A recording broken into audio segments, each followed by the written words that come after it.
Bright Friends, ketemu lagi sama aku Dita dari Public Relation Brightsol yang kali ini akan nemenin kalian semua di Bright Story episode ke-9. Jadi Bright Friends, kali ini kita bakalan ngebahas something yang kayaknya bakalan relate banget nih buat kita semua. Sebelumnya aku pengen nanya nih ke Bright Friends, kalian pernah nggak sih ngerasa sulit banget nih kayaknya nolak permintaan seseorang? Bahkan sampai ada loh beberapa orang yang yang dia tuh rela loh ngorbanin kepentingan dia buat memenuhi kepentingan orang lain. Mungkin niat kita tuh emang pure pengen baik dan pengen bahagiain orang tersebut.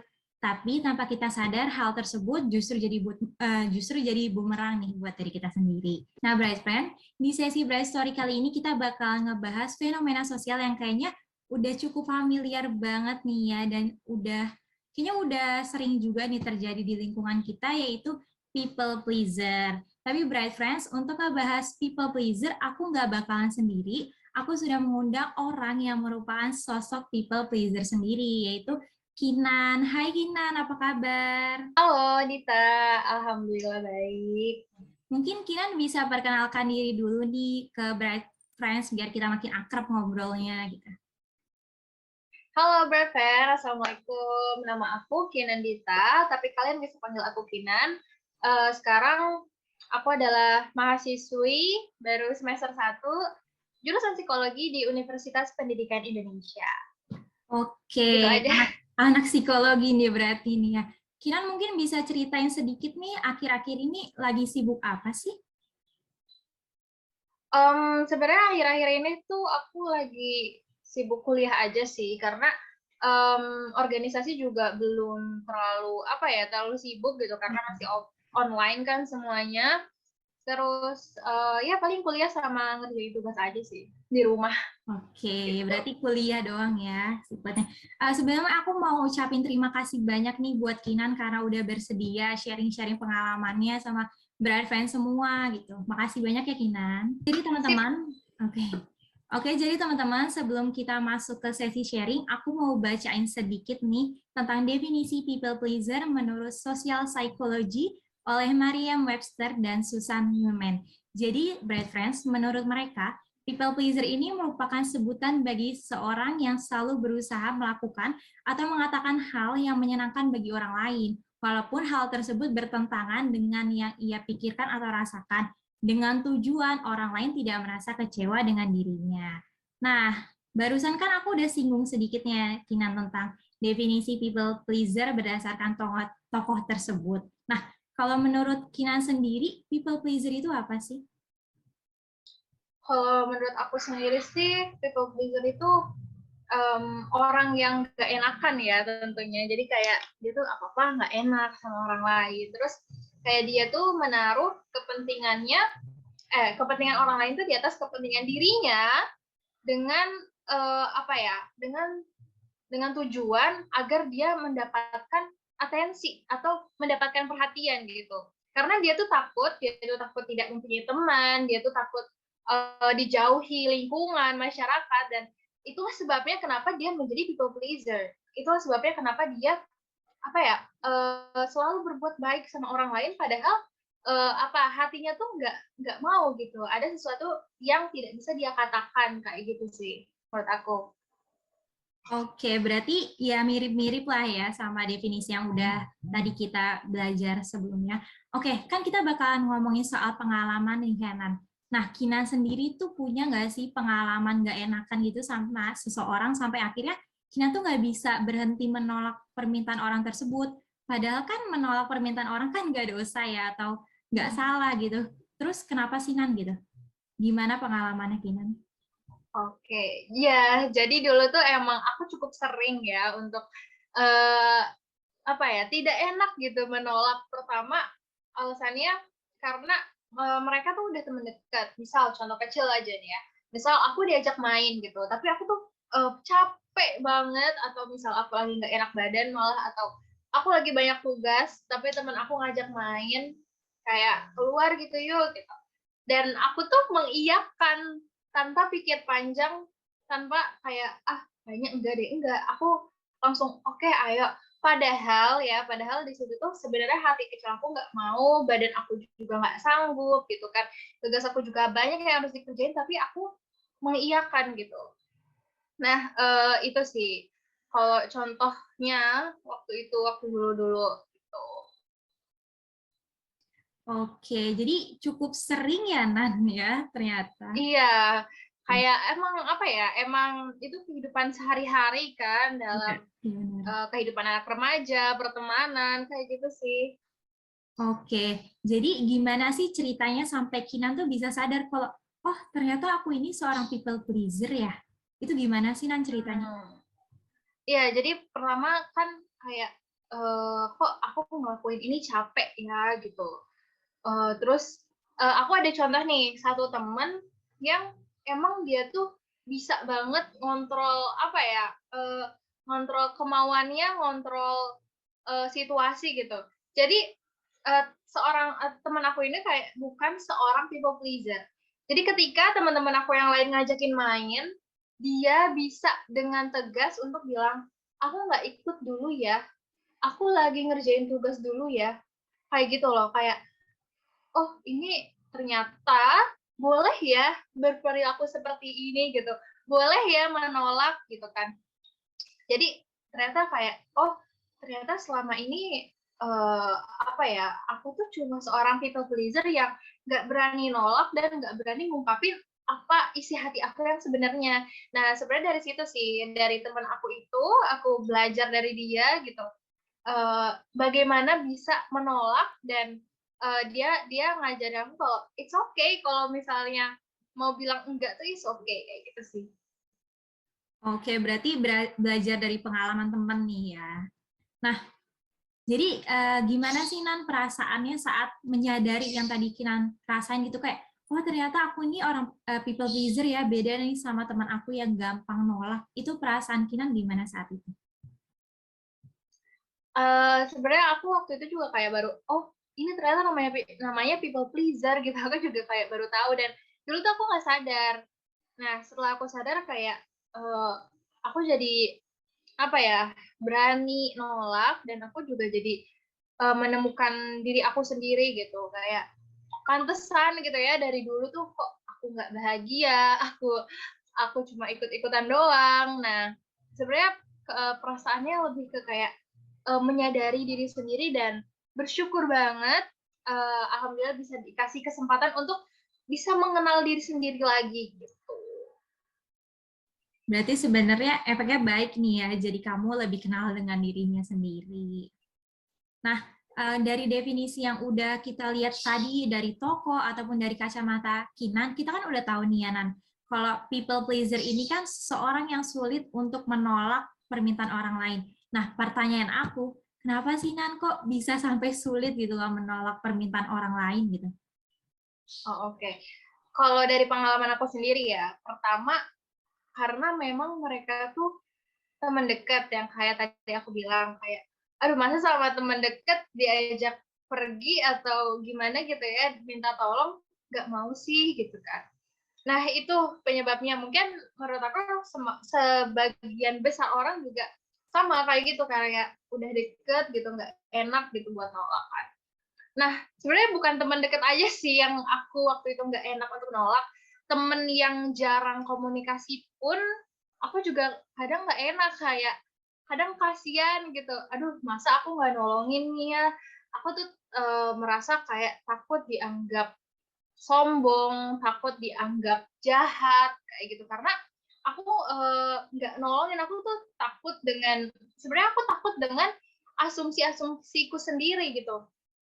Nah, terus aku tuh mikir gini, kayak, kalau misalnya aku di posisi dia, terus ketika aku meminta bantuan dan, nggak ada yang bantu itu gimana gitu.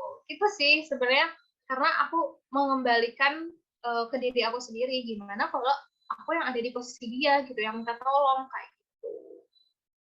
Oke, jadi kamu tuh mencoba buat gimana nih kalau misalnya aku yang ada di posisi dia gitu, makanya kamu sebisa mungkin nolong setiap orang ya gitu.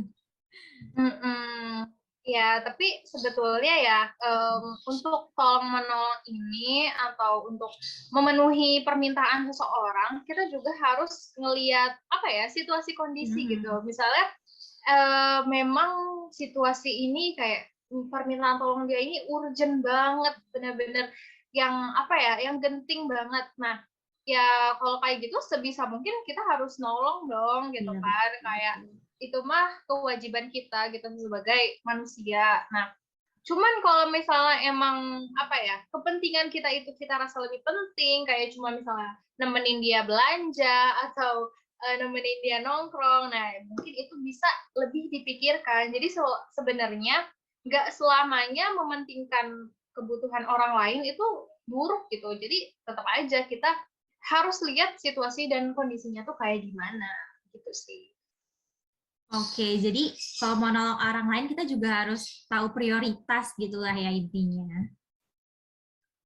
Nah, kalau misalnya dari pengalaman Kinan sendiri nih, ada nggak sih Nan dampak negatif dari menjadi seorang people pleaser? Dan kalau ada, emang apa aja sih dampak negatifnya gitu? Iya ya. Oh ya, karena people pleaser itu kan dia nggak enakan sama orang lain. Berarti dia sulit dong untuk menolak. Berarti kayak dia tuh iya-iya aja. Nah, menurut aku dampaknya adalah dia jadi, pertama nggak punya pendirian. Kayak ngikutin orang aja. Dan dia tuh nggak, apa ya, menurut aku nggak mau, jadi nggak berlatih untuk berpikir dan menyelesaikan solusi dari dirinya sendiri gitu. Jadi kayak, "Oh iya iya," gitu. Atau enggak bilang, "Terserah," gitu kan. Nah, menurut aku kalau kayak gitu ya, kalau udah kayak gitu dampaknya tuh, nggak bagus banget gitu untuk dia maupun untuk orang lain. Soalnya itu akan membingungkan orang lain dan cukup malah merepotkan orang lain juga gitu kan. Nah, terus, selain dia jadi nggak punya pendirian dan dia akan terus ngikutin pendapat orang, dia juga jadi sering merasa bersalah dan sering minta maaf gitu kayak, padahal itu bukan salah dia gitu, tapi dia merasa bersalah dan, merasa harus terus minta maaf gitu. Terus dia juga jadi ya padahal dia bener ya tadi kan, tapi dia merasa bersalah aja terus. Nah, karena itu juga dia jadi nggak kenal gitu sama dirinya sendiri. Dia nggak tahu perasaan dia kalau dia lagi sedih, dia lagi nggak pengen gitu kan. Jadi kayak perasaannya dia sendiri aja nggak tahu, dia nggak kenal sama dirinya sendiri tuh nggak kenal gitu. Nah, jadi sulit aja sih, sulit sulit tahu karena tadi kan nggak kenal sama diri sendiri ya, jadi kita sulit tahu gitu, kita nih pengennya apa, kita nih sedang merasakan apa, kayak gitu. Terus, jadi, apa ya, menilai diri sendiri itu rendah, karena kan tadi ngikutin orang lain, jadi kayak, apa ya, pendapatku mah nggak usah lah, pendapat aku mah jelek gitu misalnya kan. Jadi malah, merendahkan diri gitu ya. Nah, merendahkan diri kan nggak bagus, kalau rendah hati bagus, kalau rendah diri jangan.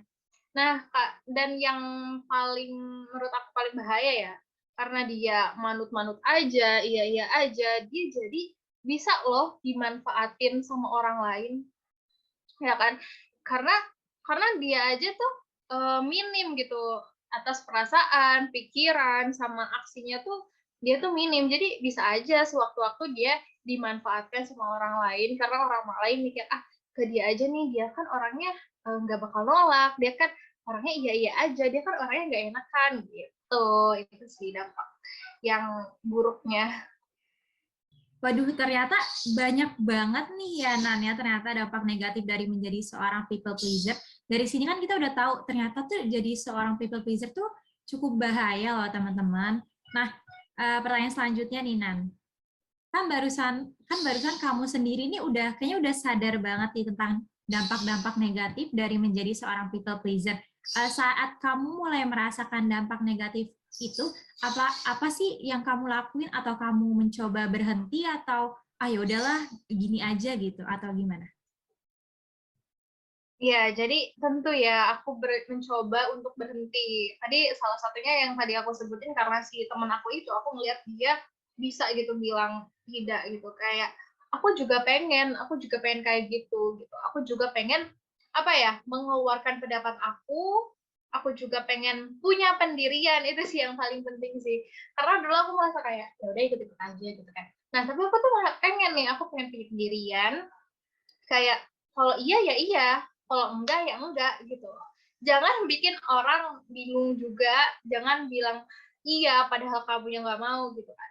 Terus sebenarnya aku juga menerapkan sifat asertif ya tadi ya, perilaku asertif tadi, kalau iya iya, kalau enggak enggak gitu kan. Nah, eh, hal itu tuh memotivasi aku untuk menjadi lebih baik. Nah, kenapa aku mau apa ya, menghilangkan gitu ya perilaku people pleaser karena menurut aku dengan perilaku asertif ini kita malah jadi bisa berhubungan membuat komunikasi dengan orang lain itu jadi lebih baik ya nggak sih? Kayak misalnya aja deh kayak misalnya cewek gitu ya biasa lah kayak bilang nggak apa-apa padahal kenapa-napa gitu kan. Nah itu kan malah bikin komunikasi jadi nggak baik gitu ya. Jadi eh, apa ya membingungkan dan aku tuh nggak pengen gitu. Aku nggak pengen membingungkan orang lain gitu. Jadi eh, apa ya aku menerapkan kalau misalnya aku mau gitu aku akan bilang mau kalau aku enggak ya berarti enggak gitu gitu sih.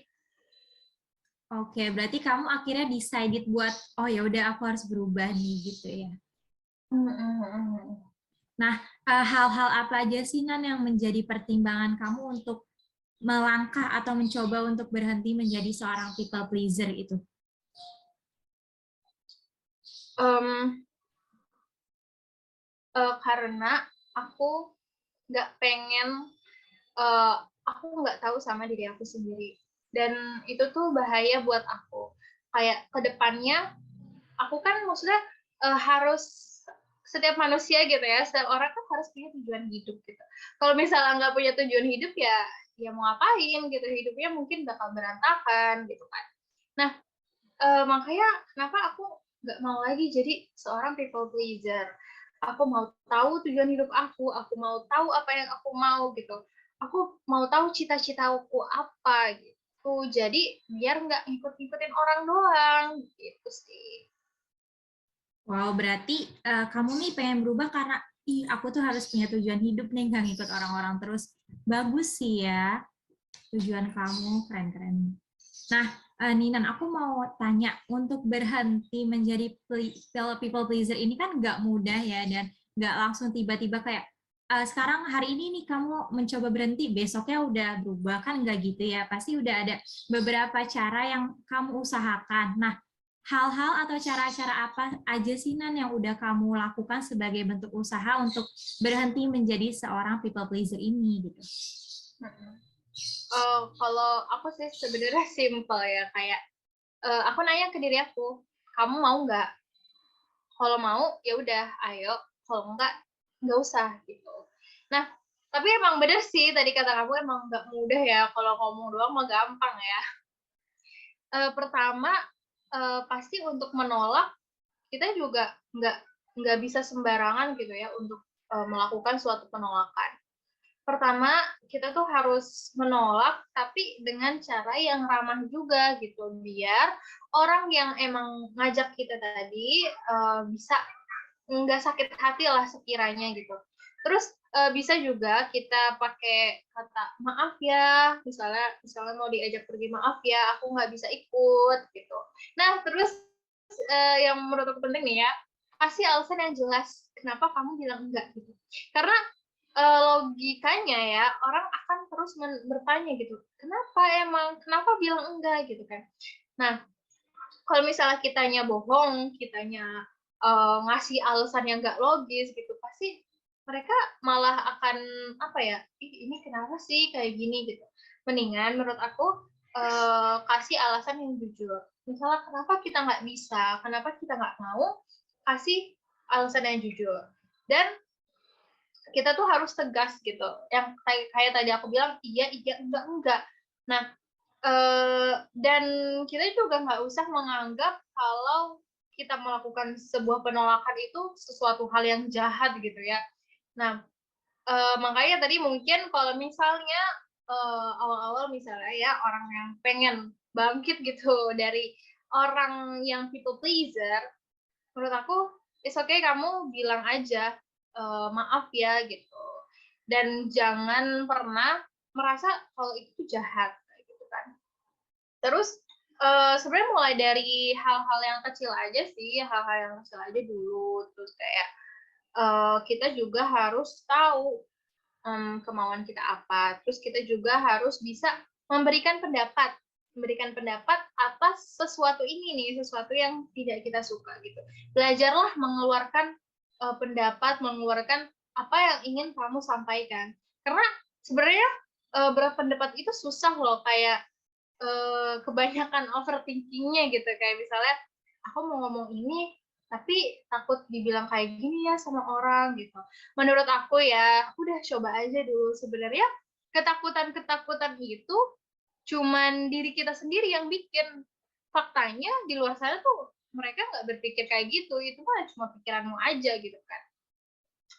Nah, terus ya kita harus tadi kan memang harus tegas, harus yakin gitu ya, beserta alasannya, terus, dan kita juga kayak yang tadi aku bilang mempertimbangkan kondisi juga ya, jangan jangan semua disamaratakan. Misalnya ada temen yang butuh banget kayak, "Ah, aku kan nggak mau jadi people pleaser, ah aku nggak mau bantuin dia ah," gitu. Padahal dia misalnya, nauzubillah misalnya lagi kecelakaan atau bener-bener harus dilarikan ke rumah sakit gitu.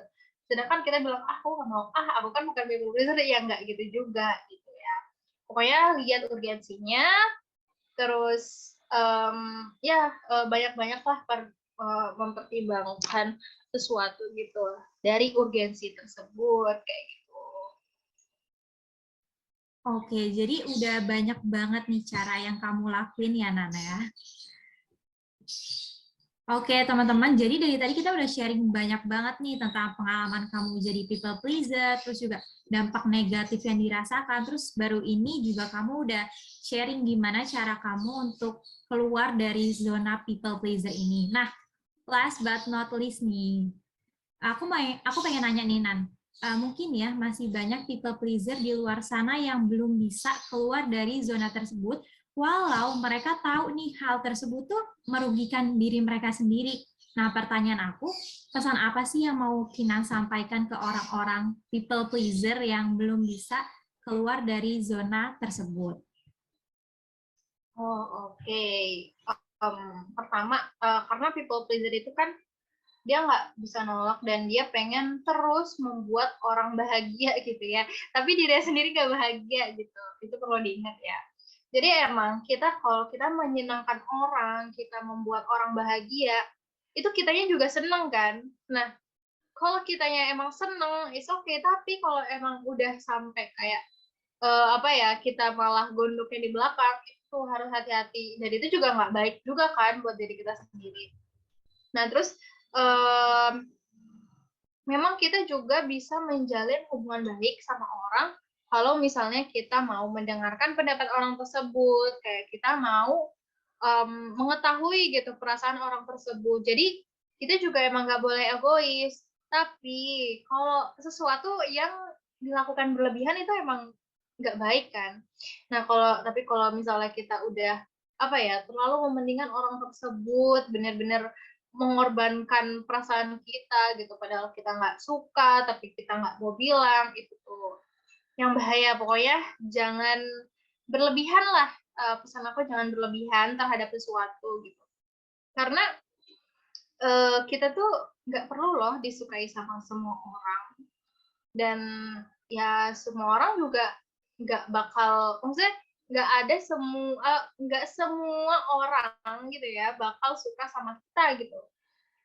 Kita juga nggak bisa menjadi segalanya untuk semua orang di muka bumi itu, nggak bisa.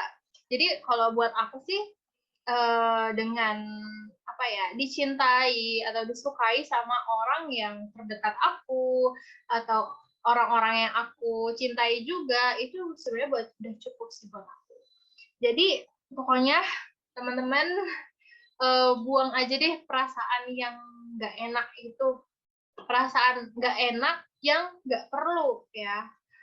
Karena ini deh yang paling sering mungkin didengar, karena nggak enakan itu nggak enak, ya nggak sih?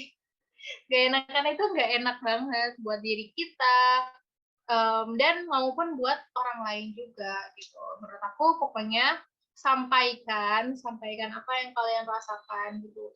Karena kalau misalnya kita bilang iya terhadap semua hal itu juga nggak bikin semuanya jadi baik gitu loh. Malah itu akan menimbulkan kebingungan gitu kan. Kenapa sih kita nggak bisa jujur aja? Kenapa sih kita nggak apa ya mencoba menyampaikan aja apa yang kita mau? Toh emang orang nggak bakal ngerti gitu? Kan nggak semua orang kayak gitu kan. Ada juga orang yang emang bisa ngertiin kita gitu. Walaupun dia emang nggak paham, ya udah, mungkin itu resikonya dia gitu kan. Mungkin mungkin kalau misalnya dia sakit hati, ya udah mungkin itu resikonya dia gitu. Kalau misalnya kita udah apa ya, kita udah menyampaikannya udah benar nih, udah baik-baik, ya terus dia masih tersinggung, ya sudah gitu. Kita juga nggak bisa berbuat apa-apa lagi gitu sih. Oke, jadi makasih banget nih Kinan pesannya. Teman-teman harus ingat nih kata Kinan, nggak enakan itu nggak enak ya teman-teman. Harus diingat tuh teman-teman. Nah, oke, sharing session kali ini sangat interesting dan informatif ya, tapi unfortunately kita udah ada di penghujung acara nih, Bright Friends. Nah, sebelumnya aku ucapin makasih banyak nih sama Kinan karena udah bersedia menjadi narasumber dan udah bersedia sharing pengalamannya di Bright Story episode ke-9. Sukses ya, Ya, Kinan. sama-sama. Iya. Sukses Semoga Kinan. bermanfaat ya. Sukses ya Kinan kuliahnya dan sehat selalu. Jangan Amin. lupa selalu patuhi protokol kesehatan yang berlaku. Mungkin Kinan mau nyampein apa gitu terakhir gitu. Apa ya, pokoknya eh semangat terus. Teman-teman apa tadi? Bright friends. Iya. Bright Bright friends, friends. bright friends, semangat terus gitu ya. Walaupun kita masih dalam kondisi pandemi gitu ya. Ya pokoknya jangan sampai pandemi ini menghalangi kita untuk berkarya, berdiskusi bersama orang lain, gitu. Gitu sih. Oke. Oke, sekali lagi aku makasih banget nih sama Kinan dan semoga Bright Story episode kali ini dapat memberikan banyak manfaat nih untuk Bright Friends yang nantinya bakalan nonton atau dengar. Mohon maaf apabila ada salah kata atau tindakan. Akhir kata aku Dita Ayu pamit undur diri. Sampai jumpa di episode Bright Story selanjutnya. Dah.